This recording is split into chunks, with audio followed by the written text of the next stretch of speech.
Boa noite a todos, é um prazer estarmos aqui novamente, um novo ano, uma nova contagem de tempo para nós, que na realidade nos traz um incentivo a mais para nos trazer mais forças e anseios de uma vitória a nós mesmos. E rogamos sempre contar com a presença de todos, e hoje estaremos tendo a atividade regida pela nossa companheira Marie, mas antes disso iremos fazer a prece inicial. Deus, nosso Pai e Criador, Jesus, nosso irmão, nosso mestre, guia espiritual da terra, agradecemos infinitamente a possibilidade de aqui podermos estar em nova contagem de tempo, que nos fará, sem dúvida, restabelecer propósitos cada vez mais ambiciosos a nós mesmos, de rogar com as bênçãos espirituais dos nossos espíritos protetores. E, além do mais, aos espíritos dessa casa que constitui para nós um verdadeiro lar de fraternidade e de paz.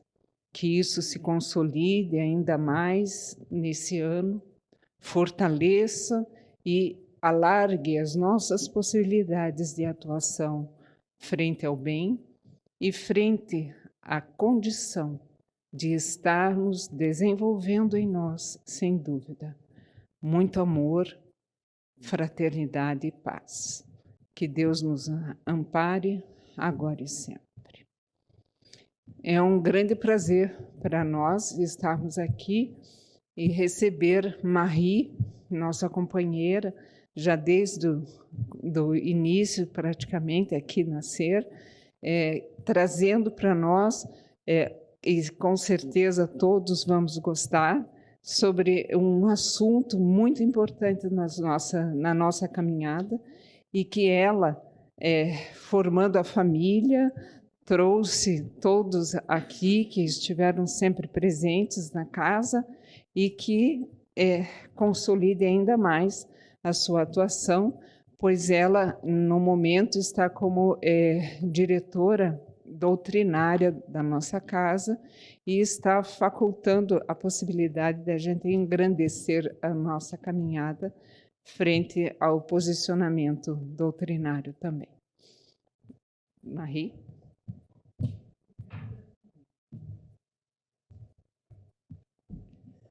Boa noite, meus amigos. Feliz Ano Novo para todos. Bem, nós escolhemos o tema de falarmos sobre a fé.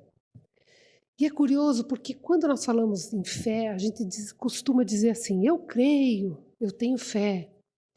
Mas será que crença e fé são a mesma coisa? Quando você olha no dicionário comum, de fato, elas parecem palavras equivalentes. Você vê no conceito de fé, a palavra crença, na crença, fé. Mas etimologicamente, ou seja, no estudo da origem das palavras, existe uma diferença significativa entre as duas palavras. Crença é o ato, o efeito de crer, acreditar. Veja, eu posso acreditar em alguma coisa hoje e amanhã não acreditar mais. Eu posso ter, por exemplo, uma premissa de que toda vez que eu passar no sinal verde, ninguém vai passar no sentido contrário. E posso, logo mais, achar que isso não é verdade. Então, isso é uma crença. O que é fé? Fé é convicção em alguma coisa. Diferente. Um é passível de mudança, o outro é convicção. Mas então, fui mais a fundo. O que é convicção? Convicção é a certeza que de alguma coisa se adquire em vista de fatos ou de razões.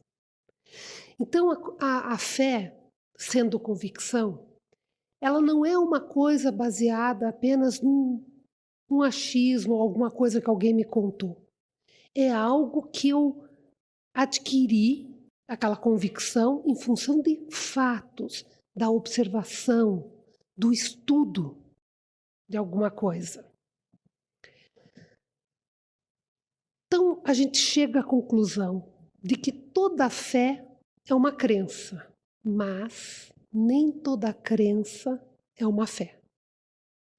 Porque toda fé acredita em alguma coisa, tem convicção de alguma coisa. Já uma crença pode ser algo mutável, que pode não ter convicção. E porque a fé é essa convicção, essa certeza adquirida, ela é muito associada em várias mensagens à palavra coragem. Já vimos várias mensagens na doutrina espírita falando da coragem da fé, né? E o que é coragem? Eu fui no dicionário, você viu? Eu pesquisei no dicionário. Então, o que é coragem da fé?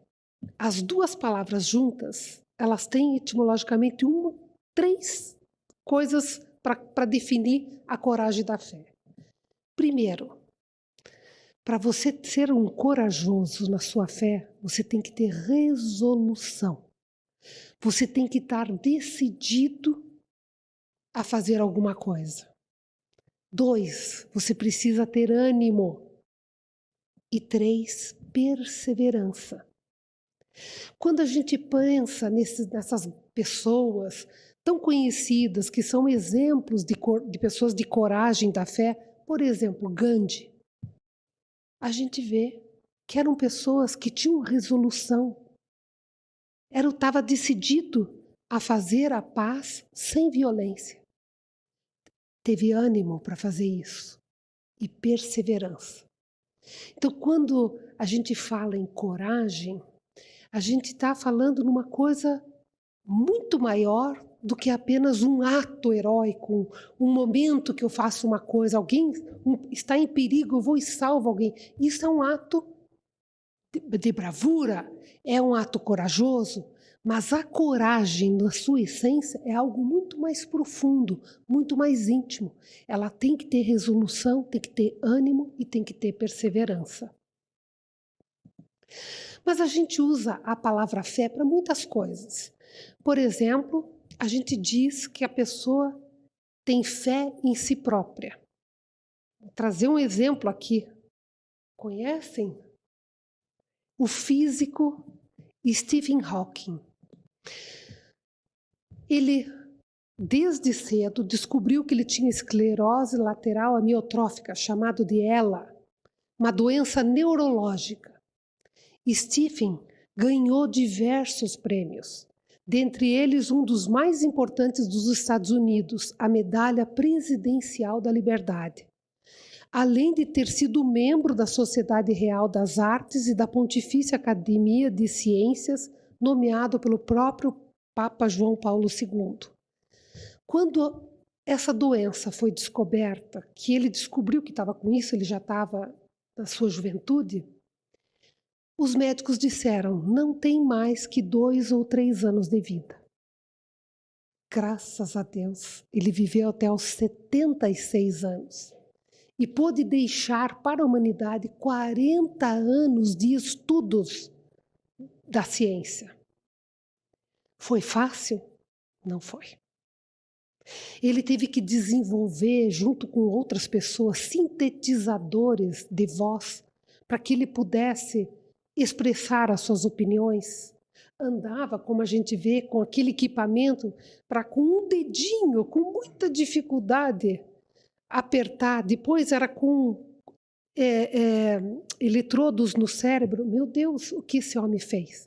Resolução, ânimo, coragem. Tinha fé em si mesmo. Mas temos outros exemplos. Temos esta senhora, muitos já devem ter ouvido falar dela, Helen Keller. Ela ficou cega e surda antes de completar 2 anos de idade. Antes, imagine, 2 anos ficou cega e surda.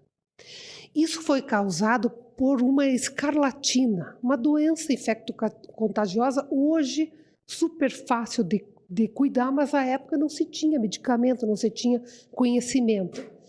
Quando ela completou 6 anos de idade, os seus pais conseguiram para ela uma professora também cega, que mudou a sua trajetória. Com a ajuda de Anne Sullivan, Ellen aprendeu 3 idiomas, além do braille e da linguagem de sinais. Cega e surda. 3 idiomas. A gente que enxerga, vê, escuta, não fala olha lá, né?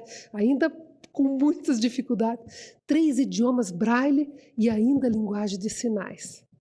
Foi aos 20 anos, ela escreveu à mão a sua autobiografia e foi a primeira pessoa com deficiência visual a se formar em uma universidade.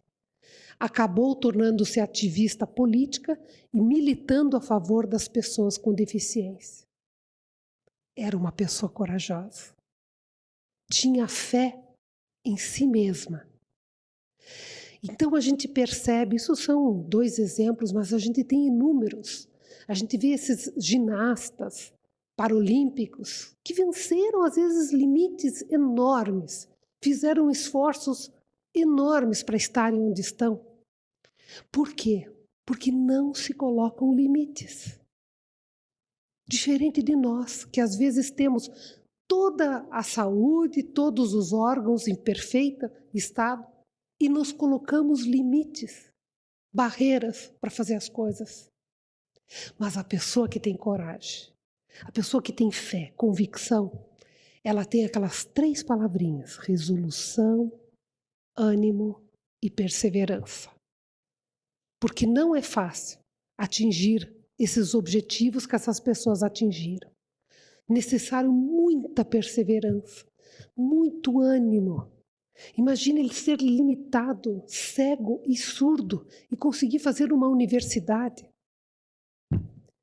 Venceu muitos limites, né? Mas a gente tem outros tipos de fé. Nós temos, por exemplo, a fé natural. A fé natural, os cientistas falam, é aquela fé que faz, por exemplo, que a gente entre num edifício, suba 20 andares no elevador e a gente não fica questionando, será que o engenheiro não acertou todos os cálculos? Será que esse elevador não vai cair? Nós não temos esse tipo de preocupação, porque a gente já tem uma fé adquirida. Mas me lembro de uma amiga nossa, a Malena, que até é do meio espírita, ela trabalhou muitos anos no banco. E ela me disse que vinham muitas daquelas pessoas que trabalhavam no campo e que vinham receber o fundo rural, mas não subiam no elevador, mas nem que pagassem. Iam pela escada, porque tinham medo. Imagina aquele troço ali, vai que cai, né? Então faltava para eles a fé natural. E isso nós temos. Graças a Deus, muitos de nós já temos. São avanços que nós já fizemos em muitas reencarnações. Mas nós temos a fé por hereditariedade. Sabe aquela pessoa que diz assim, eu sou católico não praticante? Por quê? Porque o pai era católico, a mãe era católica, então ele fez a primeira comunhão, fez a crisma, fez não sei o quê, mas ele nem conhece, às vezes, o que a doutrina que ele diz ter, o que ela fala. Ele só vai nas festas, nas atividades sociais, mas ele não vive, de fato, aquela fé que ele diz abraçar. Esse é um exemplo, né? A fé religiosa. A fé religiosa é justamente aquela que tem postulados ligados àquele grupo religioso. Como é que a gente chama esses postulados, esses princípios? Nós chamamos de dogma. Dogma significa ponto indiscutível e irreversível numa doutrina, mas também, na sua etimologia, é princípio. Então, quando Kardec diz assim, os dogmas da doutrina espírita, ele não está falando de uma coisa que não é discutida, ele está falando de princípios da doutrina. Mas a gente sabe que existem religiões que têm os seus princípios, mas que também colocam que eles são indiscutíveis, irreversível. Isso são algumas religiões, não é o caso da doutrina espírita. Por isso que, por causa dessa forma de ver os seus princípios doutrinários, é que existem dois tipos de fé: a fé cega e a fé raciocinada. Vamos falar um pouco sobre a fé cega. A fé cega é aquela que acredita sem raciocínio, né? Leon Denis, ele diz no livro O Problema do Ser, do Destino e da Dor, ele diz que a fé cega, apesar de não ser a verdadeira fé, aquela que é convicção, certeza adquirida pela observação, ela não deixa de ser fé, porque acreditar em alguma coisa já é uma expressão de crença, que traz dentro de si os legítimos valores da fé, só que de forma embrionária, de princípio, de começo. Então, nós podemos dizer que as pessoas têm fé, mas ela ainda é uma fé muito acanhada, muito limitada, porque ela não está baseada no raciocínio. E vamos pensar então no seguinte, diz Leon Denis, que admitir assim as afirmativas mais absurdas ou estranhas, sem um exame criterioso, é caminhar por desfiladeiros. Quando a gente aceita tudo que os outros falam, sem pensar, sem raciocinar, é caminhar por desfiladeiros. Mas ele continua, mas também querer substituir a razão pela fé é também caminhar por desfiladeiros, pois é separar o que é solidário. Então, nós temos que entender que em fé, entender não é tudo. A gente precisa sentir a fé.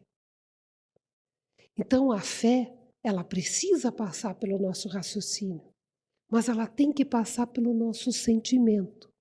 Por isso que eu consigo conversar com uma pessoa e ter empatia, porque eu consigo me colocar no lugar do outro. E para isso, eu preciso entender os sentimentos. Não pode ser apenas razão. Então, razão e fé, elas têm intelecto, né? E sentimento andam juntos, não andam dissociados. Por isso que o apóstolo Paulo dizia que o homem material não pode compreender as coisas espirituais. Quando eu só estou ligado na matéria, eu não consigo aventar as coisas espirituais. Eu preciso dar um tempo na minha vida para me conectar às coisas espirituais, para que aquilo faça sentido, para que aquilo entre no meu sentimento. Bezerra de Menezes, o médico eminente, né, trabalhador espírita, ele sempre fala que o caminho entre o cérebro e o coração só você pode fazer. A gente pode dar informações, pode dar subsídios para a pessoa, mas esse trabalho de raciocinar, de pensar e de sentir é intransferível. Ninguém pode fazer por você. Mas se a fé, tantas vezes, né, essa fé cega, é pervertida, é subjugada, é capaz de fazer coisas horríveis. Esses dias eu estava vendo num jornal uma seita, nem sei se era nos Estados Unidos, em qual estado, não me recordo, em que a pessoa fez com que todos se suicidassem. É uma fé cega, que não pensa, que não cogita, que não avalia e é capaz de fazer essas coisas. Imagine se essas pessoas fossem esclarecidas. O que elas não poderiam fazer esclarecidas? Muito mais coisas, não é verdade? Né? E a fé cega, ela é, segundo Kardec, a que mais cria incrédulos. É a fé cega. Por quê? Porque na hora que você passa pela dificuldade, na hora que você perde o teu filho, na hora que você tem uma ruína financeira, na hora que você tem uma traição de um amigo. A fé cega, ela não te consola, ela não te dá respostas, porque é uma fé sem pensamento, sem raciocinar. Então, a gente precisa entender que a fé cega é realmente a maior geradora de incrédulos. Mas vamos lá. Leon Denis diz que a razão é uma faculdade superior, destinada a esclarecer-nos sobre todas as coisas. E vai mais. Ele cita, inclusive, Leon Denis cita o Paulo o apóstolo. A razão humana é um reflexo da razão eterna. É Deus em nós. Então, quando a gente fala que Deus habita dentro de nós, habita como? Através da razão, do raciocínio. Por isso que na doutrina espírita, Kardec fala, é melhor você rejeitar 9 verdades do que aceitar uma mentira. Ele convida a gente a raciocinar, a perguntar, a questionar. Não aceite algo que você não entenda. Mas questione, se dê a oportunidade de perguntar, de conhecer, de investigar, para que aquilo se torne uma convicção. Porque na hora que for convicção, na hora que você entender que você é espírito imortal, que aqui é só uma passagem, gente, pode ter certeza, muitos dos problemas que nos afligem seriam extremamente diminuídos. Não é que a gente não vai sentir mais, mas a gente vai dar a devida proporção, porque nós entendemos que aqui é só uma passagem, que nós somos seres imortais. Então, não dar um valor tão grande. Tem gente que dá um valor tão grande àquilo que chega a tirar a vida por causa disso, pelo desespero. Mas quando você pensa já como um ser imortal, as proporções do problema se tornam diferentes e muito mais fáceis de serem compreendidos e passado. Então, a fé cega, ela não responde às inquietações. Ela deixa a pessoa com dúvida, deixa a pessoa insegura. Ela fica dizendo, mas que Deus é esse que permite isso? Ela não consegue entender, porque ela não tem a visão do todo. Ela não ampliou a sua capacidade de enxergar para conseguir compreender Deus. E nós poderíamos nos questionar, né? Por que os espíritos não fazem assim fenômenos bem gritantes para que todo mundo se convencesse de que a vida continua, de que a alma continua? Ah, seria tão melhor, né? Tão mais fácil. Será? Será que seria?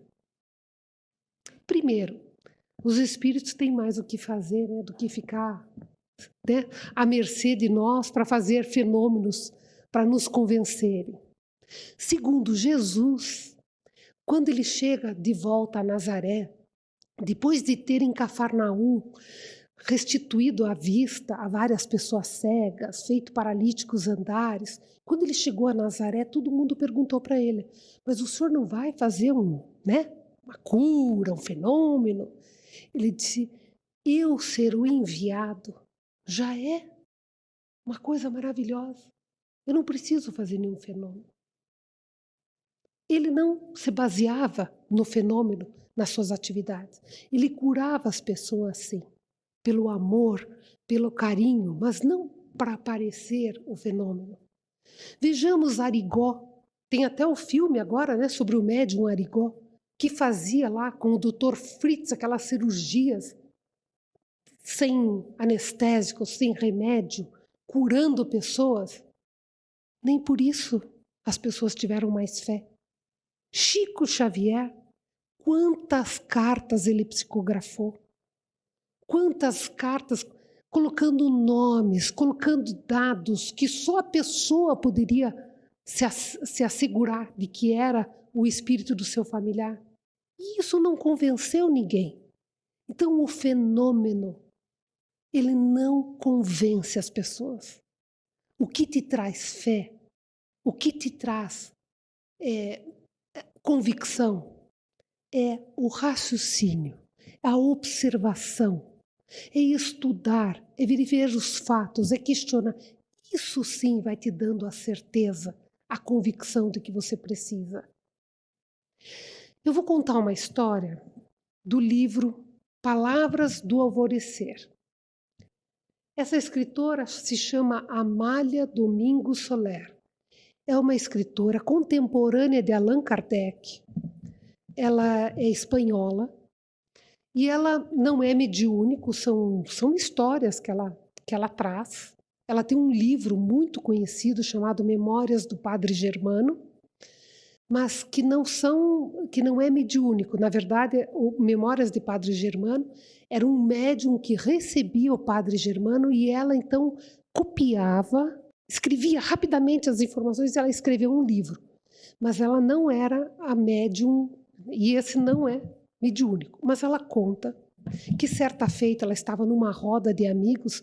Pense que ela está na época de Kardec, 1800, e 60 e pouco, já o Livro dos Espíritos já era lançado, ela já era uma militante espírita na Espanha, e ela estava numa roda de amigos, conversando, e alguém falou sobre o espiritismo. Acredito, não acredito, daí um dizia que sim, um dizia que não, contava uma coisa, e tinha um senhor, amigo dela, muito quieto, e ela falou, fulano, Mendonça o nome dele, e você? Eu disse, Amália, nem vou te dizer nada, vou ficar quieta aqui no meu canto. Não, vamos sair aqui para o lado. E ela começou a conversar comigo, me conte, você não acredita no espiritismo? Ele falou, olha, eu vou te contar. Quando eu tinha 20 anos, eu casei-me apaixonadíssimo pela minha esposa. Quando nós completamos 1 ano de casados, ela deu à luz a um menino, um filho, e desencarnou no momento do nascimento. Eu peguei um ódio por essa criança tão grande que eu só não matei o meu filho porque minha irmã impediu. Porque eu fiquei muito aborrecido, muito irado, com uma dor muito profunda de perder minha esposa no nascimento do meu filho. Minha irmã, então, conseguiu me segurar, pegou a criança e foi para casa. Eu, então, saí, viajei, fiquei 4 anos fora. Minha irmã escrevia, me dava notícias, dizia que o menino era inteligente, que era parecido com a mãe, que era muito sagaz e tal. Nunca quis conhecer meu filho. Voltei para a Espanha 4 anos depois e eu estava no café, tomando café, quando eu vi o meu cunhado adentrando, agitado, chorando, e ele me diz, Mendonça, teu filho está muito doente, com uma febre muito forte, eu não sei se ele vai sobreviver. E eu, que até então odiava toda e qualquer criança, me senti na hora tão tocado que corri, olha que contrassenso, corri na casa do meu cunhado para ver meu filho. E chegando lá, abracei meu filho, uma criança de 4 anos, adorável. Abracei, falei que eu amava. E a emoção foi tão forte que ele melhorou. Ele conjurou, diz o médico, aquele mal-estar. E os próximos 15 dias, eu dormi com meu filho todas as noites. Eu passava o dia grudado com meu filho. Até que um dia pela manhã, 15 dias depois, ele me disse, papai, minha mãe já esteve 2 vezes aqui comigo. E ela me falou que eu vou morrer essa noite, hoje. Essa noite não, hoje eu vou morrer. E ele falou, imagina, claro que não, você está ótimo. Ela está me avisando. Vamos passear, meu filho, vamos sair. Põe uma roupinha, vamos sair, vamos passear. Papai, eu não quero. Eu quero ficar aqui. Mamãe acabou de me dizer para falar para você que ela vai te provar como um sonho de uma criança pode dar certo. Deitou a cabeça no peito do pai e morreu. Ele ficou tão chocado com aquilo que ele, após o enterro do filho, saiu viajar, ficou 10 anos fora da Espanha. Só retornou porque o pai tinha falecido, deixado uma herança, e ele então voltou para cuidar dos negócios e tudo. E um dia, no café também, à noite, com os amigos, conversando, entra um menino de uns 6 anos, vendendo fósforo, caixas de fósforo. E muito simpático, vai à mesa deles e conversa com eles, e todos os amigos brincam, compra a caixa de fósforo, um menino muito sagaz, muito inteligente. E ele então se apaixona pelo menino. E o menino pega a bengala dele, conversa com ele, puxa papo mais com ele, né? E ele fala, e aí, me conte, onde é que está tua mãe? Ah, minha mãe morreu no meu parto.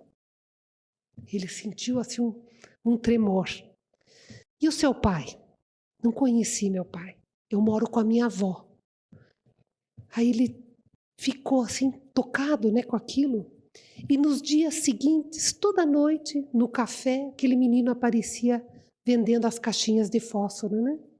E ele ficou naquela. E ele diz à Amália, como eu sempre fui o homem que era a dúvida personificada, eu fiquei, será que eu não adoto essa criança? Adoto, não adoto? Será que faço uma abordagem? E foram se passando os dias, até que 25 dias depois, ele entrou no café e disse, hoje eu preciso ganhar uma peseta. Eu preciso vender todas as caixas de fósforo. Mas por que você quer? Porque eu quero comprar um bolo. Faz 3 noites que eu sonho que eu vou morrer. E minha avó me disse que quando as crianças sonham 3 noites seguidas a mesma coisa, ela acontece. E ele passou até mal. Chegou a suar frio quando ele sentiu que lembrou-se do filho. Aí ele disse, faz o seguinte, um amigo dele falou, eu te dou uma peseta para você comprar teu bolo. E ele saiu então com o menino, entrou numa pastelaria do lado, disse, coma tudo que você tiver vontade. O menino comeu, ele disse, eu vou te acompanhar até em casa. Foi até a casa da avó e disse, naquele momento ele decidiu, eu gostaria que a senhora fosse amanhã com o menino, 11 horas na minha casa. Gostaria de fazer uma proposta para a senhora. Ele se despede. Na hora que ele sai, o menino corre, pega na mão dele, aperta a mão dele. Era a primeira vez que ele fazia isso. Tio, é verdade que os sonhos das crianças acontecem quando se sonha 3 vezes seguida? Disse, claro que não, meu filho, bobagem. Esquece isso. Então tá bom, tchau. No dia seguinte, 11 horas e nada da mulher aparecer. 12 horas, 13 horas, ele disse, não, eu vou ter que ir lá. Ele foi até a casa, chegou lá, ela chorando com os vizinhos, as vizinhas do lado. Disse, meu Deus, o que aconteceu? Ele morreu essa noite. Ele levou um choque. Disse, meu Deus. Aí ele foi à casa espírita, buscar o espiritismo. E chegando na casa espírita, o médium disse, olha, essas 2 crianças são o seu filho, em 2 reencarnações seguidas. E explicou para ele que o filho tinha o dom da profecia e usara muito mal esse dom. Mas ele ainda trazia essa facilidade, né, de ter ainda esse dom profético de saber quando ia morrer. Mas eu tenho uma mensagem aqui para você do seu filho. Escreveu, pai, se atenha ao sonho das crianças. Entenda que a vida continua. Mas ele não acreditou. Aí ele foi numa outra casa espírita. E o outro médium, sem saber nada, falou a mesma coisa. Ele foi numa 3ª casa espírita. O outro médium também falou a mesma coisa. Aí ele foi em casa, orou, pediu, sentiu a presença do filho. E o filho dizendo, pai, acredita no sonho das crianças. Daí a Amália virou-se para ele e falou, e você ainda não acredita? Mas eu sou a dúvida personificada. Eu nunca sei, nunca consigo me decidir. Então o fenômeno não convence. Ver coisas, receber mensagens, isso não convence. o que vai te trazer fé, a confiança na imortalidade da alma, é o estudo, é o conhecimento, é a observação. Aí sim, o fenômeno observado com estudo, para você entender o que está acontecendo. Aquilo sim traz a reflexão. Mas Allan Kardec diz, o Espiritismo, ele não cria moral nova. Ele apenas facilita aos homens a inteligência e a prática da moral do Cristo, produzindo uma fé sólida e esclarecida naqueles que duvidam ou vacilam. O Espiritismo é o consolador, é o que foi prometido para Jesus, para que a gente pudesse hoje, nos dias de hoje, compreender a mensagem do Cristo para vivê-la no nosso dia a dia. Mas como é que eu faço isso? A nossa casa, o nome dela é Sociedade Espírita Renovação. E o convite que eu gostaria de fazer hoje, início de 2024, é que a gente se renove intimamente. O Espírito Emmanuel, que guia espiritual de Chico Xavier, tem uma mensagem lindíssima, que ele fala de dois crentes que existem na casa espírita. Ele diz que tem o crente que tem a fé, que é renovado pela fé, e tem o crente aclimatado à fé. Então ele diz o seguinte, que o renovado pela fé é aquele que tem a coragem, que tem a resolução, o ânimo e a perseverança de fazer as coisas. O trabalho no bem, o estudo e vir na casa espírita. Por que é importante vir na casa espírita? Porque a espiritualidade nos ajuda. Existe um ambiente espiritual preparado que nos fortalece a coragem, o ânimo, né? Nos dá um alento diferenciado. E qual que é o aclimatado à fé, diz Emmanuel? É aquele que ele vem, ele sabe que ele precisa estudar, mas ele nunca tem coragem. E ele fala assim, Jesus há de entender que eu sou uma pessoa muito culpada. É aquele que ele quer muito ajudar as pessoas, mas ele só critica. Critica. Ele ajuda, mas criticando. É o aclimatado à fé. E eu pergunto a vocês, onde estamos nós? Nós somos crentes renovados pela fé ou aclimatados à fé? Ser renovado pela fé é sair do comodismo. É entender que vamos ter dificuldades. Mas como eu vou passar por elas? Qual será a minha postura diante da dificuldade? Eu vou ser aquela pessoa que vai xingar, que vai agredir, que vai falar palavrões? Ou vou ser aquela pessoa que vai parar um pouquinho, orar a Deus para tomar força, coragem, compreensão, para que eu possa ter uma atitude diferente no meu dia a dia, com a minha família, com os meus amigos, com meus colegas de trabalho, comigo mesmo. Como é que está a fé em mim mesmo? Quais são os limites que eu tenho colocado na minha vida, na minha pessoa, na minha forma de ser? Esse é o convite que eu gostaria de fazer hoje para vocês. Que a fé, ela seja renovada.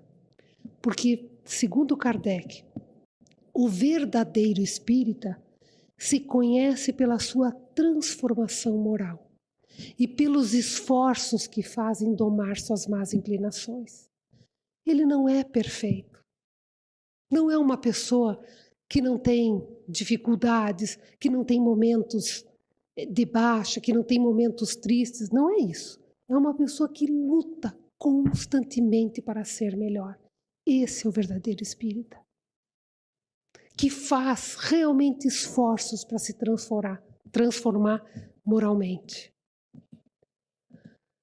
Mas Allan Kardec continua: o Espiritismo não admite a confiança cega. Quer ser claro em tudo, quer que lhe compreendam tudo. Pede o concurso do raciocínio, o que prova que a ciência espírita não teme o exame, desde que antes de crer sentimos a necessidade de compreender. E é impressionante, você vê a literatura espírita, ela está sempre atualizada. Tanto tempo, 1857, e a gente vê atualizada.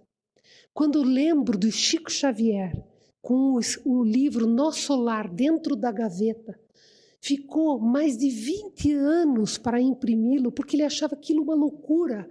Imagine que aquilo falava de coisas que hoje, para a gente ler no Nosso Lar, é fácil de compreender, porque hoje a gente sabe o que é Wi-Fi, Bluetooth. A gente consegue imaginar um trem andando, né, aqueles trem-balas com alta velocidade num trilho. Hoje faz sentido, mas quando ele trouxe isso, era uma loucura, parecia totalmente irreal. Ele ficou, imagine, todos aqueles anos com o livro na gaveta, achando que ele ia ser taxado de louco. Hoje, à frente do seu tempo, falando de drone, meu Deus, lógico, não usava a palavra drone, mas descrevia o que é um drone. Sempre o Espiritismo à frente do seu tempo, mas Kardec sempre fala: questione, pergunte, observe, não aceite de forma cega. E termina ele falando a sua frase, né, que está no livro, no Evangelho ou é no Livro dos Espíritos? Que está na abertura, né? Fé inabalável só é a que pode encarar em todas as épocas da humanidade. No Livro dos Espíritos ou no Evangelho? Na Gênesis, desculpe, na Gênesis. Essa importante frase, face a face, em todas as épocas da humanidade. E termina ele. Ah, não, isso aqui já foi, desculpa, eu acabei voltando. E eu gostaria de terminar lembrando da passagem quando Jesus volta, né, para rever os seus apóstolos depois de ter sumido o seu corpo, né? Tomé estava lá, dizendo a todos que ele só acreditaria se visse com os olhos dele, se ele colocasse a mão dele do lado de Jesus, se ele tocasse nas feridas que ele tinha nas mãos. E Jesus, então, quando aparece diante deles, diz para Tomé: Tomé, venha ficar ao meu lado, coloque sua mão do lado, ponha sua mão aqui para ver o furo dos cravos. E termina perguntando: creste porque me viste? Bem-aventurados os que não viram e creram. Muito obrigada.